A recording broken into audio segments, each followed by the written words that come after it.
December of 2020, I did a video around how I saved one day in my week by using different techniques. I also alluded to the fact that I was working on gaining more time, but that would have to wait till January of 2021.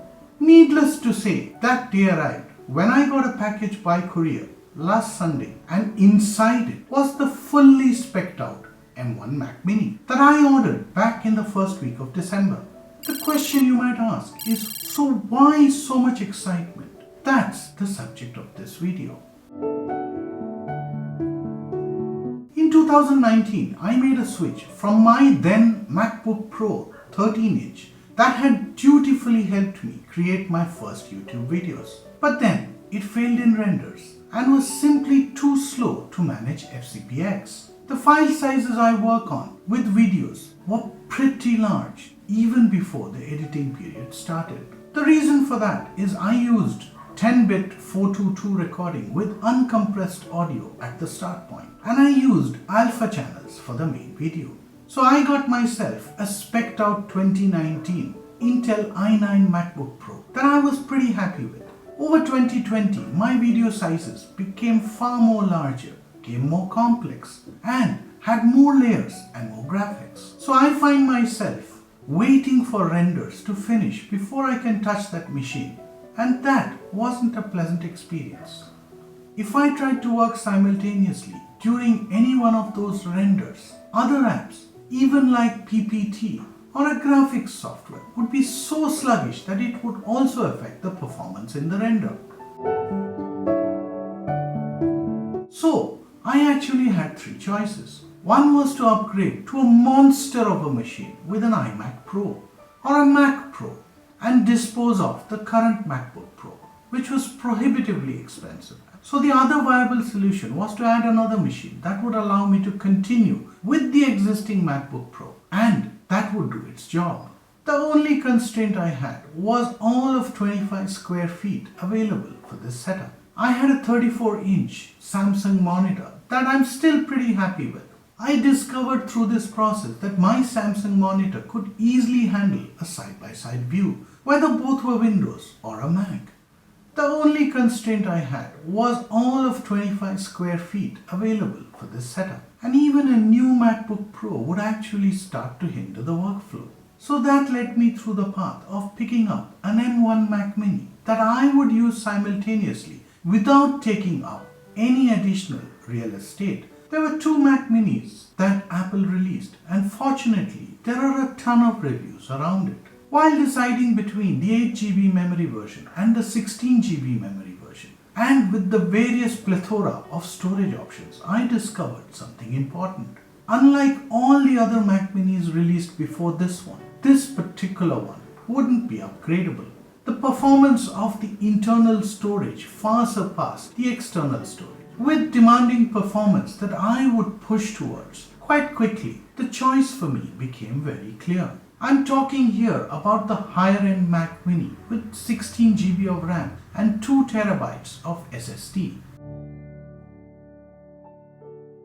Then I got to know about the issues. Bluetooth with Big Sur 11.0 and other Wi-Fi issues. Many of the teething issues got fixed with Big Sur 11.1.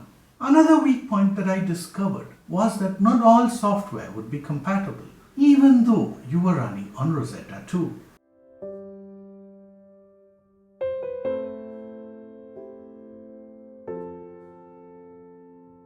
For me, the answer became simple. I would use the performance of the M1 to supplement the things I could already do on the MacBook Pro. I am a power user for the Mac, hence the spec, but I'm still an average user, so I will talk about things from that context. I also want to highlight here that the higher spec machines have a longer wait period since it is custom and it takes time for Apple to ship these custom solutions out to you. A lot of common sense may advise you to sell off your existing machine to get a fully spec'd out M1 Mac Mini.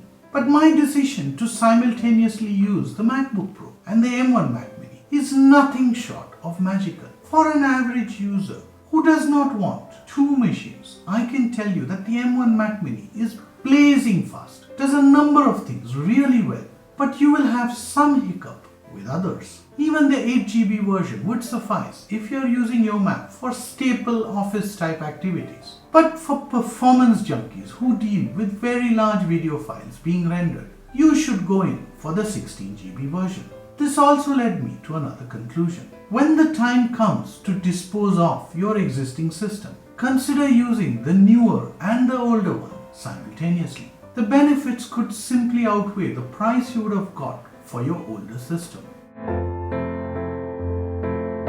Before we get into the apps, at the outset, I wanted to state I'm not facing any Bluetooth issues, no keyboard issues with the Apple Magic Keyboard and the Apple Magic Mouse. Since I have two setups, I'm using a black and a white combination setup for the keyboard and the mouse.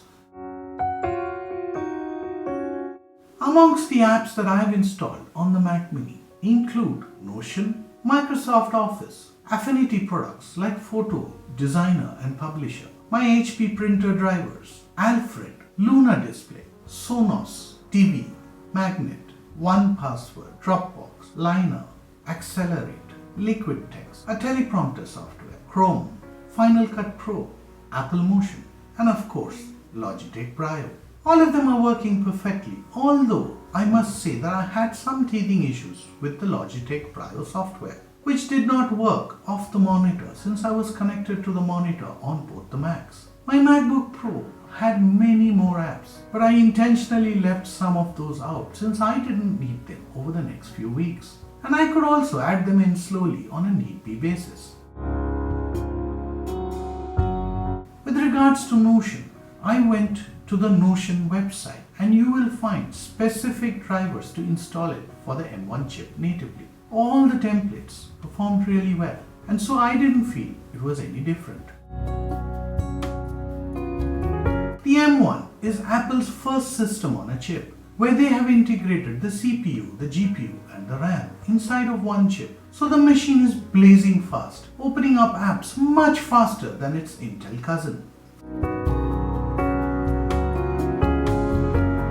The downside is that you're stuck with the specs for the rest of its shelf life, and hence choosing a higher spec might be the right way to go. First the RAM and processor, and then with a higher SSD in that order for better investment. Of course, you can't have SSD space lesser than the software that you want to install and the workspace that you need for the files to render. Internal SSD speeds are at a minimum twice as fast as external SSDs, but you must recognize it's a higher premium. I also had a Luna display for the iPad, which I promptly connected to my Mac. And now I can use the iPad Pro as a Mac without any additional screen available and use it with the Magic Keyboard. The Luna display only works after you enter the password to get in, so you need another keyboard to get in. But after that, you could be sitting on your bed and working while you're watching TV. One thing to note here is that you need a very stable internet connection, without which this setup will not work. From a Wi-Fi perspective, I did the test, but I found nothing unusual.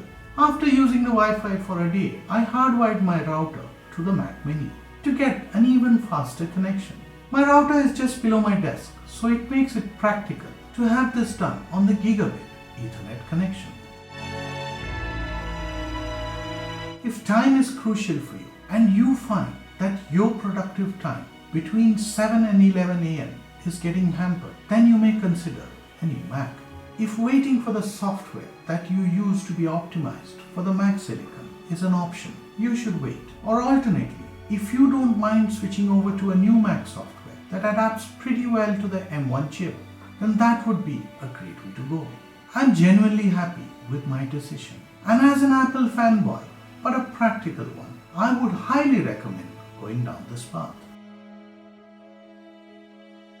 Issues that I have encountered. Not everything is likely to go smooth. This is a completely different chipset, and some of my plugins do not support this chipset yet. Since I have an Intel Mac on half of my screen, this is not a deal breaker. One of the things I immediately noticed because of the chipset differences is that there is an ever so slight difference in color of the backgrounds on the Intel and the M1 Mac side. The M1 has a slightly higher contrast.